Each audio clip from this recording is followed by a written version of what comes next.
The mystery surrounding King Solomon is one of the most captivating and enigmatic narratives in religious and historical traditions. Known as a wise and powerful ruler, Solomon, the son of David, is often portrayed in the Bible, the Quran, and various folklore as a king who had dominion over not only men, but also the unseen world.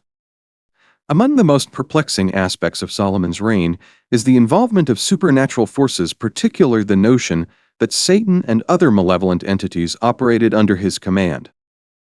This idea challenges conventional perceptions of good and evil, divine power and human frailty, suggesting a far deeper connection between Solomon's power and the spiritual realm than is commonly understood. King Solomon's wisdom and authority were legendary. In the biblical accounts, he is said to have been granted unparalleled wisdom by God to govern his people, understand the complexities of the world, and settle disputes with a fairness that captivated all who encountered him. However, what sets Solomon apart from other ancient kings is the extraordinary power attributed to him, a power not merely confined to the physical world. Solomon was believed to have control over the jinn spirits or supernatural beings, and even Satan himself. This aspect of his rule is both fascinating and disturbing, as it implies that the forces of darkness were at his command, an idea that stands in stark contrast to his role as a godly figure. In the Quran, Solomon is described as a prophet and king who, through the will of God, was granted dominion over not just human beings, but the forces of nature and the unseen world. According to Islamic tradition, Solomon had a vast and diverse army which included jinn, animals, and humans. The jinn were believed to be a race of spiritual beings created by God from smokeless fire, and they were capable of performing extraordinary feats such as moving massive objects or traveling long distances in an instant. Solomon's control over these beings was a divine gift, and he used it to serve both his kingdom and the will of God. However, this ability also raised unsettling questions. How could Solomon command beings as powerful and potentially malevolent as the jinn and even Satan? The idea that Satan, the embodiment of evil, could work under Solomon's command seems paradoxical, but it has been suggested in both Islamic and Jewish traditions. In the Quran, it is stated that Solomon was given control over the rebellious jinn who had once followed Iblis, Satan. Iblis, who had refused to bow to Adam as ordered by God, became the leader of the jinn who opposed divine authority. However, Solomon, with God's blessing, was able to command even these fallen beings. The Quran does not explicitly state that Satan was under Solomon's command, but it implies that Solomon's dominion extended to the rebellious jinn who were influenced by Satan's will. In Jewish mysticism and Kabbalistic teachings, the story of King Solomon is also rich with supernatural elements. One of the most fascinating aspects of Solomon's reign in these traditions is his alleged mastery over the demons and spirits. It is believed that Solomon possessed a magical ring known as the Seal of Solomon, which gave him the power to control spirits and even communicate with them. This ring, often depicted with a hexagram or Star of David, was said to be the source of Solomon's ability to bind demons and command them to do his bidding. The magic associated with the Seal of Solomon was thought to be so powerful that it could even control Satan's influence over the world.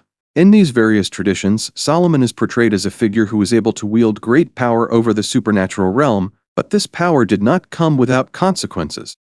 While he used his dominion over the jinn and spirits to build magnificent structures, control natural forces, and bring peace to his kingdom, there was always the risk that his connection to these dark forces could corrupt him. The story of the Queen of Sheba, for example, demonstrates both the wisdom and the dangers of Solomon's power. She came to Solomon to test his wisdom with difficult questions, but she also came with the knowledge of his supernatural abilities. In some versions of the story, the Queen of Sheba was so impressed by Solomon's mastery over the supernatural that she fell in love with him, but she also saw the dangers of such power and returned to her own land, warning her people of the potential consequences of Solomon's connection to dark forces.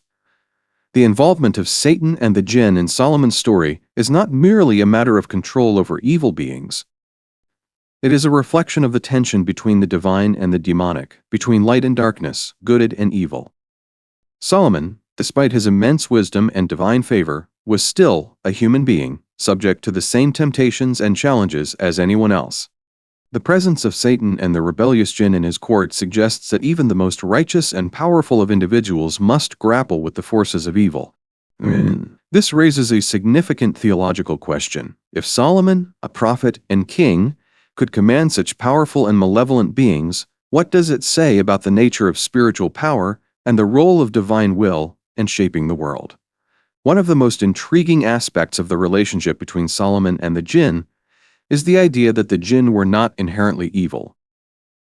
While Iblis, Satan, and his followers were rebellious and sought to lead humans astray, other jinn were neutral or even benevolent. The Quran describes how Solomon used his power to direct the jinn in ways that benefited humanity. They helped him build palaces, tunnels, and even transport entire armies across vast distances. Solomon's control over the jinn was not just a matter of domination but of cooperation. This suggests that the jinn, like humans, had free will, and it was Solomon's wisdom and divine favor that allowed him to guide them toward good purposes. However, the presence of evil forces, such as Iblis and his followers, adds a layer of complexity to Solomon's rule. The idea that Solomon's command extended to these rebellious jinn implies that his reign was not just a struggle between good and evil in the human realm, but a cosmic battle in which divine authority triumphed over the forces of darkness. The fact that Solomon was able to command Satan and the jinn underscores the extent of his power, but also highlights the precarious nature of his relationship with the supernatural world.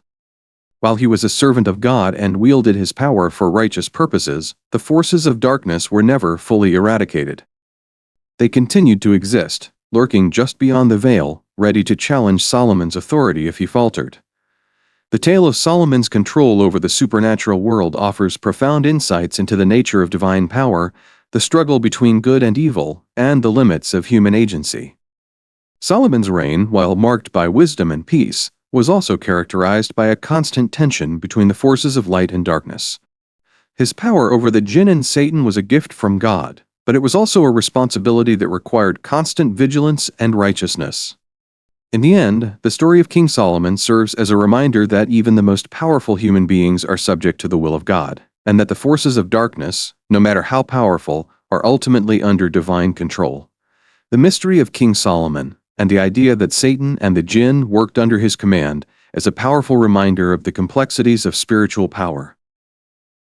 It challenges our understanding of good and evil, divine authority and human agency, and the delicate balance between light and darkness. Solomon's story is not just one of wisdom and power, but also one of humility, responsibility, and the eternal struggle for righteousness in a world filled with both divine and demonic forces. The legacy of Solomon remains one of the most compelling and thought-provoking mysteries of all time, a story that continues to captivate the imagination and challenge our understanding of the supernatural world.